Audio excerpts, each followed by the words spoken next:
Assalamualaikum warahmatullahi wabarakatuh. Perkenalkan, nama saya Hilda Zaidah Sakia dengan NPM 2201 2010042. Video ini saya buat untuk memenuhi EAS mata kuliah Analisis Multivariat yang diampu oleh Bapak Rega Ritomia. Di sini saya akan melakukan analisis multivariat menggunakan metode PLS SEM, moderator analisis atau MRA, menggunakan aplikasi Smart PLS. Penelitian ini bertujuan untuk menganalisis pengaruh kepuasan pelanggan terhadap loyalitas pelanggan yang dimoderasi oleh kepercayaan. Baik, langsung saja kita mulai. Di sini sudah terdapat data yang akan kita ujikan, di mana variabel X ini merupakan kepuasan pelanggan yang memiliki 4 indikator sebagai berikut. Kemudian variabel Z atau moderasi ini adalah kepercayaan yang memiliki 3 dimensi, yaitu keandalan, integritas, dan juga kompetensi, di mana dimensi-dimensi ini memiliki 3 indikator sebagai berikut. Kemudian variabel Y ini merupakan loyalitas pelanggan yang memiliki 3 indikator sebagai berikut. Penelitian ini menggunakan hipotesis Bantil yang meliputi H1, kepuasan pelanggan berpengaruh positif signifikan terhadap loyalitas pelanggan, dan H2, kepercayaan memperkuat pengaruh kepuasan pelanggan terhadap loyalitas pelanggan. Nah, data ini akan kita simpan dengan format teks MS-DOS agar bisa terbaca di aplikasi Smart PLS. Langsung saja kita buka aplikasinya. Kemudian New Project. Lalu import data file. Di sini pilih data yang sudah kita simpan dengan format teks MS-DOS tadi, lalu open. Nah, pastikan bahwa misinya ini sudah 0 semua ya. Kemudian import, lalu back, kemudian create model. Untuk model type-nya kita pilih PLS SEM, lalu model name-nya juga kita isi. Di sini langsung saja kita gambar. Caranya yaitu dengan plug indikator-indikator pada setiap variabel ini, kemudian di drag ke sini. Untuk X sendiri adalah variabel kepuasan pelanggan.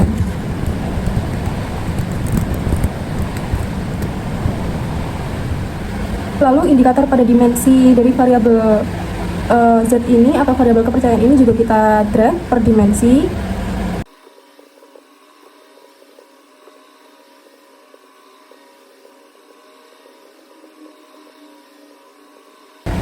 Nah, karena ini adalah masih dimensinya, jadi kita butuh variabel Z-nya sendiri, yaitu kepercayaan.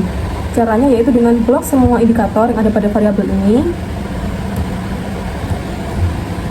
kemudian drag, lalu kita namai dengan kepercayaan.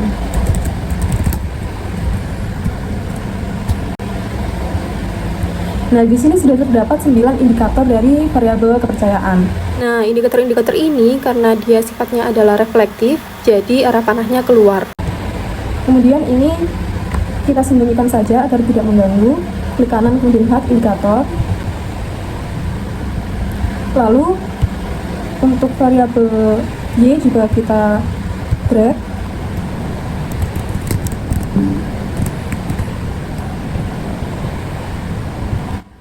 Nah, jika sudah seperti ini, kita konekkan antara variabel ini. Untuk kepuasan pelanggan, kita konekkan ke loyalitas pelanggan. Kemudian, untuk dimensi-dimensi dari kepercayaan ini, karena sifatnya dia adalah membangun atau formatif, jadi arah panahnya yaitu ke dalam. Lalu, pada variabel kepercayaan ini, kita hubungkan di tengah-tengah antara kepuasan pelanggan dengan loyalitas pelanggan. Jika sudah terhubung semua dan biru seperti ini, bisa kita lanjutkan untuk calculate, kemudian PLSM. Start calculation. Selanjutnya untuk interpretasi hasil outer model, yang pertama kita buka pada outer loading. Nah, indikator suatu variabel dapat dinyatakan valid jika nilai outer loadingnya ini di atas 0,7. Di sini bisa kita lihat pada variabel kepuasan pelanggan, yang semua indikatornya menunjukkan validitas konvergen yang valid karena nilainya di atas 0,7, yang menunjukkan bahwa semua indikator memiliki kontribusi kuat dalam mengukur variabel. Kemudian kita lihat pada variabel loyalitas pelanggan, di sini memiliki 2 indikator yang nilai outer loadingnya di atas 0,7, yaitu pada indikator Y2 dan juga Y3. Sehingga kedua indikator ini dinyatakan valid. Namun terdapat satu indikator yang memiliki nilai outer loading di bawah 0,7, yaitu pada Y1. Jadi untuk indikator Y1 ini bisa dikatakan tidak valid. dan sebaiknya dipertimbangkan untuk dievaluasi lebih lanjut.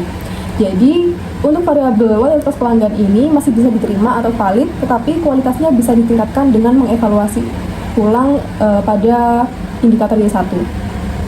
Kemudian pada variabel kepercayaan, di sini memiliki beberapa indikator yang tidak valid, yaitu pada dimensi kedua atau dimensi integritas, tepatnya pada indikator 1, kemudian indikator 2, dan juga indikator 3, dan pada dimensi ketiga, yaitu dimensi kompetensi pada indikator ketiga, karena nilai overloadingnya di bawah 0,7. Oleh karena itu, indikator-indikator tersebut sebaiknya dipertimbangkan untuk dievaluasi lebih lanjut, karena kontribusinya dalam mengukur variabel ini kurang kuat secara konvergen. Lalu, variabel interaksi antara kepercayaan dan kepuasan pelanggan ini dibentuk sebagai variabel moderasi dan hanya terdiri dari satu indikator. Nah, di sini karena nilai overloadingnya melebihi 0,7, maka variabel interaksi ini memenuhi kriteria validitas konvergen dan dinyatakan valid.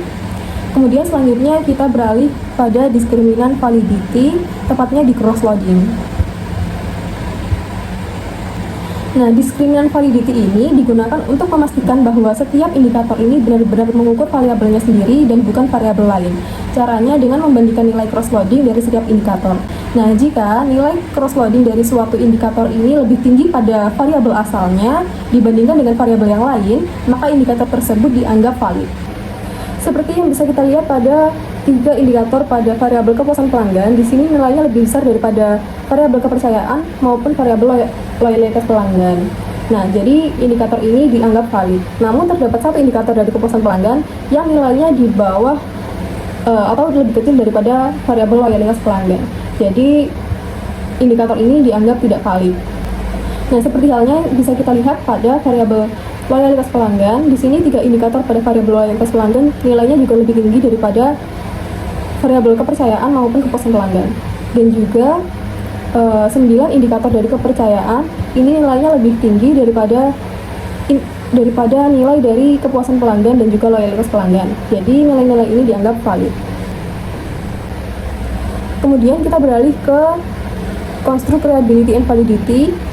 Pada composite reliability, di sini nilai-nilainya di atas 0,6 sehingga dapat dinyatakan bahwa data ini reliable atau akurat. Lalu untuk interpretasi hasil inner model, kita buka pada R-square. Nah, nilai R-square pada variabel loyalitas pelanggan ini sebesar 0,697, yang artinya kepuasan pelanggan dan kepercayaan mampu menjelaskan variabel loyalitas pelanggan sebesar 69,7%, di mana nilai tersebut termasuk modal kuat.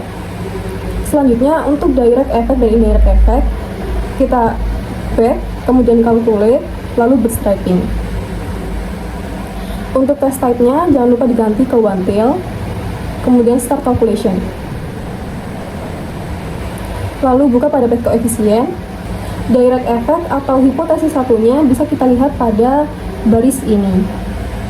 Nah, hasil analisis direct effect menunjukkan bahwa nilai koefisien antara kepuasan pelanggan dan loyalitas pelanggan sebesar 0,459 dengan p-value-nya yaitu kurang dari 0,05.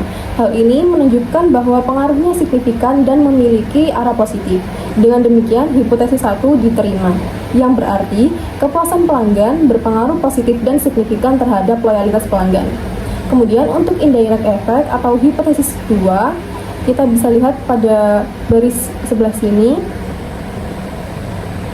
di mana hasil uji efek moderasi ini menunjukkan bahwa variabel interaksi antara kepuasan pelanggan dan kepercayaan ini memiliki nilai koefisien sebesar minus 0,131 dengan p-value-nya yaitu kurang dari 0,05. Artinya pengaruh interaksi ini signifikan secara statistik. Namun, karena arah koefisiennya ini negatif, maka kepercayaan ini justru memperlemah hubungan antara kepuasan pelanggan dan loyalitas pelanggan. Dengan demikian, hipotesis 2 yang menyatakan kepercayaan memperkuat pengaruh kepuasan pelanggan terhadap loyalitas pelanggan ini ditolak. Karena meskipun signifikan, arah pengaruhnya ini tidak sesuai dengan yang diharapkan. Baik, sekian dari saya. Kurang lebihnya mohon maaf. Terima kasih. Wassalamualaikum warahmatullahi wabarakatuh.